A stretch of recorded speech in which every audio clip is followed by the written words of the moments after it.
Tu vois, moi, je juge de plus en plus l'importance du sommeil et du repos parce que justement, plus t'as l'esprit clair, plus t'arrives à prendre des décisions qui sont pertinentes et qui sont efficaces. C'est quoi, toi, ton secret pour... Parce que je sais que tu travailles beaucoup, quasiment 7-7. Donc c'est quoi ton secret pour justement garder l'esprit clair? En fait, il y a une recette de base. Déjà, tu dois pas dormir moins de 7 heures. Après, attention qui s'applique à moi, une fois de plus, comme toutes les recettes. Mais on a tous là un plat différent à la fin. Pour moi, je dois dormir 7 heures. Je dois faire ma morning routine. Ça fait l'objet d'un autre podcast.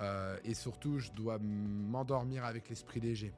Ça passe notamment par le inbox, la boîte mail. Certains potes disent inbox 0. Et ben en fait, j'essaie de fonctionner sur le même principe. C'est-à-dire que ma boîte mail, je la vois comme une boîte aux lettres. Une boîte aux lettres physique. C'est ce qu'on ouvre quasiment plus, nous, dans nos générations aujourd'hui. C'est-à-dire que le matin, je traite tout ce qui s'est passé dans la nuit, dans la soirée, à partir du moment où j'ai coupé mon PC la veille. Et je fais exactement la même chose le soir. Je traite tout ce qui s'est passé dans la journée. En tout cas, je privilégie les urgences, qui pour moi sont des urgences. Je traite pas forcément tout. Il y a des choses qui peuvent attendre un petit peu. Mais au moins, comme ça, je commence ma journée l'esprit léger. Je vais coucher l'esprit léger. Ça, c'est drôle parce que j'avais entendu une anecdote comme quoi Xavier Niel, il répond assez facilement en fait par mail. Si tu chopes son mail, tu peux lui envoyer quelque chose et t'as une réponse dans les moins de 48 heures. Je sais pas comment le mec fait justement pour s'organiser là-dessus. Je sais pas s'il se fait accompagner par exemple sur ses mails ou...